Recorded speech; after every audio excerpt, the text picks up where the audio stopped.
Gabriel Cassiano, obrigado pela sua participação. Me pergunta sobre as consequências potenciais das políticas do Trump, do presidente recém-impossado dos Estados Unidos, sobre o Brasil. Eu estou com um olhar um pouco diferente, né, do mundo progressista inteiro, do planeta e do Brasil. Eu estou vendo, por enquanto, uma certa vantagem para o Brasil nessa eleição do Trump. Não me confunda, eu não tenho admiração pelas posições dele, não gosto do que tenho ouvido falar e até temo também as consequências do que ele poderá fazer em relação à paz no planeta, em relação, enfim, à tranquilidade da humanidade, enfim, à violência com que às vezes um poderoso presidente americano pode interferir na realidade de outros países. Estou falando de situações terríveis como a Síria e seus milhões de imigrantes, com a situação da Líbia, com a situação do Egito, com a situação, enfim, do Afeganistão, a situação do Paquistão, situações tremendas, graves no Iraque, desestabilizações, as tentativas cíclicas de desestabilização na Península Coreana, as tentativas de desestabilização no Irã, tudo isso me preocupa profundamente. Portanto, eu terei sempre a minha cautela e acho que o Brasil deve sempre atuar em nome de uma ordem internacional assentada na paz, na solução pacífica dos conflitos, na multilateralidade, na não violência e no respeito à autodeterminação dos povos que devem ter o direito de se resolverem por si mesmos, sem interferência de quem quer que seja, muito menos de potências internacionais de forma clara, como aconteceu no Iraque, ou clandestina, como tem acontecido na desestabilização da Venezuela, por exemplo, e não duvido que tenha acontecido também por detrás do golpe de Estado contra a presidenta Dilma no Brasil. Mas por que eu vejo uma certa vantagem? Porque durante o debate presidencial nos Estados Unidos, que eu acompanhei, o Trump não falou uma vez sequer no Brasil, o que denota uma percepção de uma certa irrelevância estratégica global do Brasil, do seu ponto de vista dele. Isso nos permite preencher esse vazio, esse equívoco, com uma formulação institucional, com um projeto, com um modelo de atuação que seja capaz de conciliar a nossa amizade pan-americana, porque nós estamos vamos dizer, no hemisfério sul, mas nós estamos nas Américas, a contiguidade territorial, o Atlântico Norte e Sul são águas comuns, enfim, nossa tradição colonial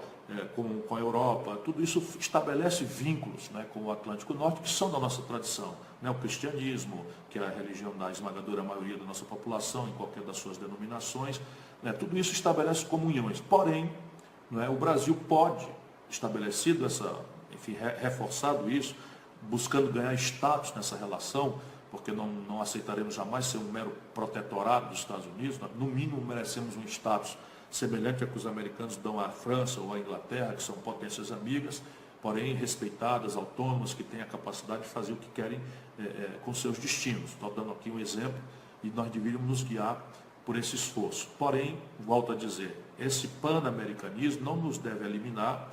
a oportunidade e, mais do que isso, o dever de um país como o nosso, com 200 milhões de habitantes, com uma tradição de população mestiça, miscigenada pela migração de diversas partes do mundo. Somos, com certeza, o lugar de maior quantidade de população japonesa fora do Japão no mundo, a maior quantidade de populações italianas fora da Itália. Somos uma população imensa de imigrantes alemães no passado, fora da Alemanha. Enfim, nós temos toda a condição, e na nossa própria formação, de nos emblocarmos por uma ordem internacional, volto a dizer, multipolar e assentada na paz. Isso num caminho em que, inclusive, pragmaticamente, germine oportunidades sensíveis para um país como o nosso, que tem absolutas dependências no estrangeiro, especialmente no bloco ocidental, especialmente da América do Norte, em matérias, por exemplo, tecnológica. E eles são duros de roer nesse esforço. Agora mesmo conseguiram aí uma violência que eu não posso aceitar calado,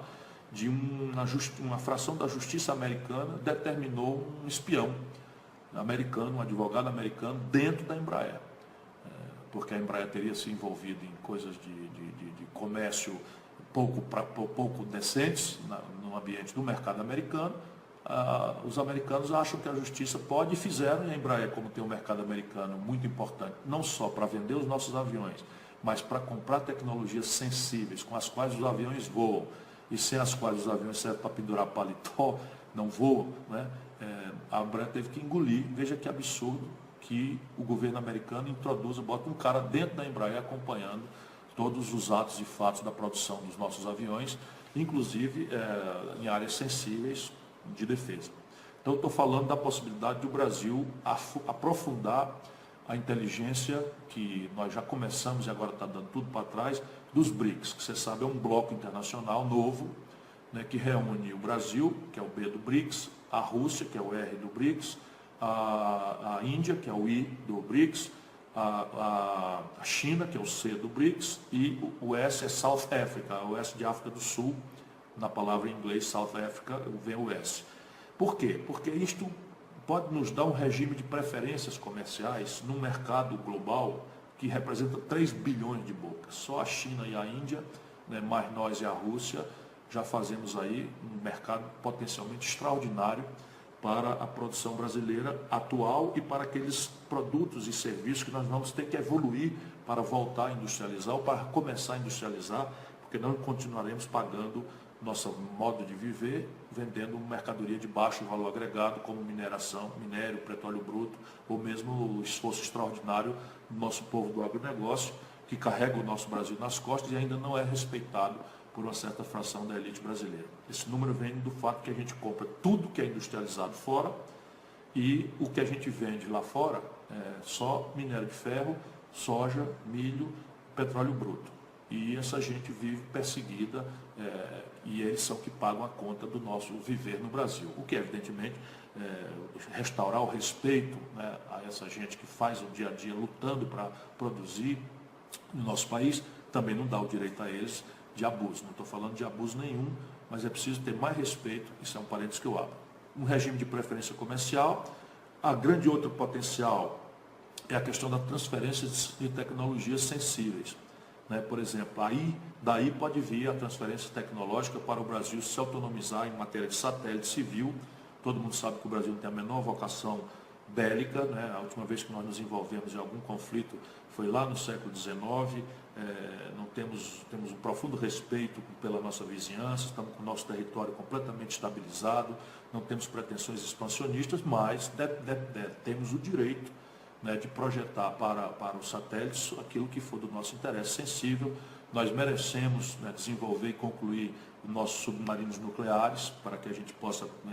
vigiar por nós próprios, né, proteger essa riqueza extraordinária que é o petróleo do pré-sal e os nossos 8.400 quilômetros de costa, sem falar na Amazônia Azul, né, que são os nossos rios e aquíferos importantes como o Guarani. Nós precisamos estar prontos para isso. Então, a transferência tecnológica preferencial para nós nas tecnologias que nós precisamos também pode vir daí. E por fim, o Banco dos BRICS é a primeira iniciativa criada depois da Segunda Guerra Mundial de criar uma agência de financiamento capaz, né, de financiar uma experiência institucional rebelde às interdições do Fundo Monetário Internacional, que já nos fizeram muito mal, e das outras instituições de Bretton Woods, como o Banco Mundial, que hoje sofre uma influência central dos norte-americanos. Só para você ter uma ideia, o Bill Clinton botou a faca no pescoço do Fernando Henrique e obrigou o Fernando Henrique a não fazer a licitação para o projeto Civan, que vigia a Amazônia, e entregar para a Raytheon, que é uma empresa americana, porque naquela data o Fernando Henrique tinha quebrado o Brasil e nós precisamos desesperadamente, pela terceira vez, e nós precisamos desesperadamente dos dinheiros, dos dólares do FMI. E aí o FMI vem, bota a faca no pescoço e produz aquele receituário que a gente já conhece, que é esse receituário que, de novo, o senhor Michel Temer está implantando, dessa vez por eles próprios, apenas por vassalagem, porque nós temos reservas cambiais suficientes para não precisar mais do FMI. Mas o Banco dos BRICS pode financiar, né, caminhos novos para a gente resolver essas equações estratégicas de infraestrutura e de desenvolvimento industrial que o Brasil precisa experimentar se eu tiver a honra de servir esse grande país como seu presidente.